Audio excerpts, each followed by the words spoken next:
کہتے ہیں کہ ایک دفعہ کئی ایک شخص رہتا تھا۔ اس کا ایک اکلوتا بیٹا تھا۔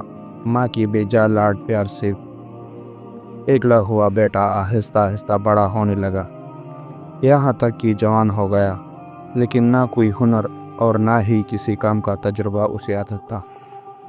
اسے ایک ہی کام آتا تھا اور وہ تھا باپ سے چھپا کر ماں کی دی ہوئے پیسوں سے کھیل کود اور مستیاں کرنا۔ دن گزرتے تھے۔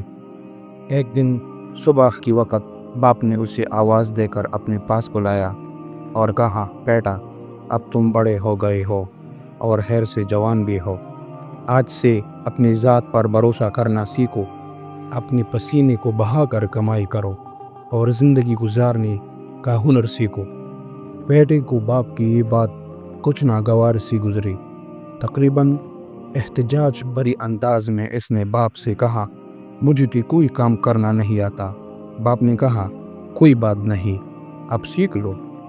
تم آج ہی شہر روانہ ہو جاؤ اور یاد رکھو، جب تک میرے لیے ایک سونے کی اشرفی نہ کما لینا، لوٹ کر واپس نہ آنا۔ بیٹا گھر سے جانے کے لیے دروازے کی طرف بڑھ ہی رہا تھا کہ اس کی ماں، جو یہ سب گفتگو چھپ کر سن چکی تھی، بیٹے کے سامنے آ گئی۔ مڈے میں چھپائی ہوئی اشرفی بیٹے کو دی ہوئی بولی کہ شہر چلے جاؤ، رات کہیں لوٹ کے یہ اشرفی باپ کو لے کر دینا اور کہنا کہ میں شہر سے کما کر لایا ہوں۔ اور یہ نوجوان خوشی خوشی گھر سے روانہ ہو گیا۔ شام گئی، لوٹ کر بیٹے نے ویسے ہی کیا جس طرح اس کی ماں نے اسے سمجھایا تھا۔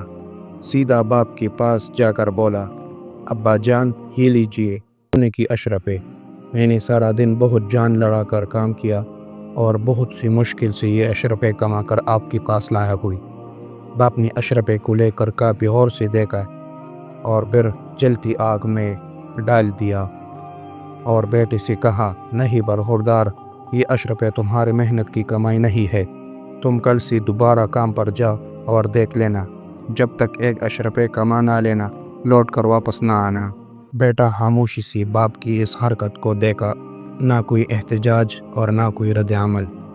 دوسرے دن شہر کو جانے کے لیے گھر سے باہر نکلتی ہوئی دروازے کی اوٹ میں ماں کو پھر منتظر پایا۔ ماں نے اس کی مٹی پر ایک اور اشرفی رکھی ہوئی کہا، بیٹا اس بار جلدی واپس نہ آنا، شہر میں 2 یا 3 دن رک رہنا اور پھر لوٹ کر باپ کو یہ اشرفی لا دینا۔ بیٹے نے شہر جا کر ماں کی کہی پر عمل کیا۔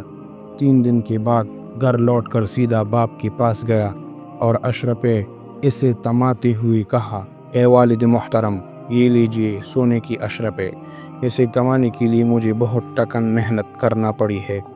باپ نے پھر اشرفی لے کر اسے کافی دیر غور سے دیکھا اور دوبارہ یہ کہتی ہوئی آگ میں پھینک دی کہ بیٹا، یہ وہ اشرفی نہیں ہے جو میں چاہتا ہوں۔ کل تم پھر سے کام کے لیے جاؤ اور اس وقت تک نہ لوٹنا جب تک اشرفی نہ کما لینا۔ اس بار بھی اپنے باپ کی اس حرکت پر بیٹا بغیر کوئی ایک لفظ بولے خاموش رہا۔ تیسری مرتبہ یہ نوجوان اپنی ماں کے جاگنے سے پہلے ہی شہر کی طرف روانہ ہو گیا اور وہاں 1 مہینہ رہا، اور اس بار 1 مہینے کے بعد حقیقی معنوں میں محنت و مشقت سے کما کر اشرفی کو نہایت حفاظت سے مٹی میں دبائے مسکراتی ہوئی اپنے باپ کے پاس حاضر ہوا۔ اشرفی باپ کی طرف بڑھاتے ہوئے بولا، اے والد محترم، میں قسم کھا کر کہتا، اس بار یہ اشرفی میرے پسینے کی کمائی ہے۔ یقین کیجیے، اسے کمانے کے لیے مجھے بہت محنت کرنا پڑا ہے۔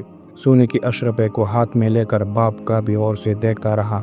اس سے پہلے کہ اس کا باپ اشرفی کو آگ میں ڈالنے کے لیے ہاتھ بڑھاتا، نوجوان نے آگے بڑھ کر باپ کا ہاتھ تھام لیا اور کہا کہ ابا جان، میں نے اتنی محنت کر کے اس اشرفی کو کمایا ہے اور آپ اسے آگ میں ڈالنے لگے ہیں۔ اس بار باپ ہنس دیا اور بیٹھ کر بیٹے کو گلے لگاتے ہوئے کہا، بیٹا اب بنے ہو تم نوجوان، بے شک یہ اشرفی تیری محنت اور پسینے کی کمائی ہے، کیونکہ اسے ضائع ہونا تجھ سے نہیں دیکھا گیا، جبکہ اس سے پہلے میں 2 بار اشرفیاں آگ میں پھینک چکا ہوں۔ مگر تجھے کوئی افسوس نہیں ہوا تھا، وہ کیوں تیری محنت کی کمائی نہیں تھی۔